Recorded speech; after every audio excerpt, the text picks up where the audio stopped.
Сьогодні в цьому відео поговоримо про клавіатуру від Vortex. Модель це Tab 60. Я вже робив огляд на своєму каналі даної моделі, але сьогодні на відео вже кастомізований варіант даної клавіатури. Я зробив певну модифікацію і в цьому відео продемонструю результат своєї роботи і, звичайно, ти почуєш тайпінг. І так, що я зробив з даною клавіатурою? Ну, по-перше, я її шумелізував всередині. По стандарту в даній клавіатурі на дні корпусу немає ніякої шумоізоляції. І в основному при наборі, коли натискаєш, було таке відлуння, звук пустоти, не дуже приємно. В принципі, нормально. З коробки немає якогось такого звуку при тайпінгу, дуже неприємно, ну, так скажемо, на любителя. Але якщо симуляцію покласти сюди, то звук виходить набагато краще. Відповідно, всередину корпусу я проклав один слой шумоізоляції автомобільної, один слой матеріал EVO і заклеїв це все пластером. І ефект це дало дуже хороший. Що стосовно шумоізоляції між платою і плейтом, то по стандарту також її там немає. Там не так багато місця, але по краях я засиліконив і плюс засиліконив в місці, де у нас пробіл. Ось таким чином це виглядає. В принципі, звичайним силіконом залив по всіх краях і, відповідно, получився також непоганий ефект. Що стосовно кейкапів, то я поміняв їх на інші, вони трошки кращої якості.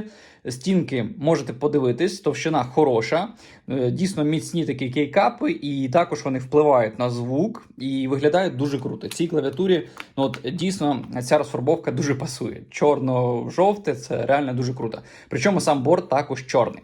Сама клавіатура з коробки якісна, дуже гарно виглядає і нюансів по зборці немає. Єдиний мінус був по шумоізоляції. А так в цілому борт після кастомізації получився дуже гарний. Що з приводу свічів, то тут встановлені Cherry і Mix Bro. Це тактильні свічі. Хто, звичайно, розбирається взагалі в клавіатурах або чув щось, це одні з популярних свічів.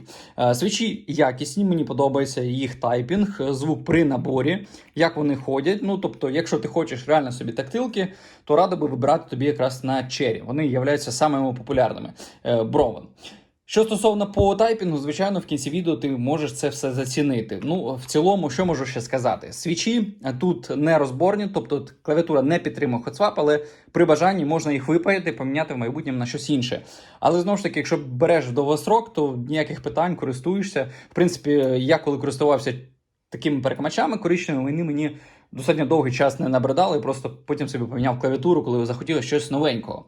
Що стосовно самих свічів, я трошки їх змастив через верх, виходить, змастив стінки по можливості, що було. Що стосовно стабілізаторів, то, звичайно, стаби я повністю змастив, і також це дало свій хороший ефект. Клавіатура підключається як по дроту, так і без дроту. Вона працює від 2 батарейок. В принципі, я також в попередньому відео про це розказував. Якщо хочеш подивитись враження розпаковки і, так скажемо, більш детальний огляд, то можеш перейти в мене в описі, буде силочка там, де розказую, так скажемо, перше враження. Ну і зараз ти почуєш тайпінг даної клавіатури і оціниш. І напиши в коментарях свою думку, що ти думаєш по даній клавіатурі в стоці, якщо подивишся відео, і що скажеш по моєму кастомізованому варіанту.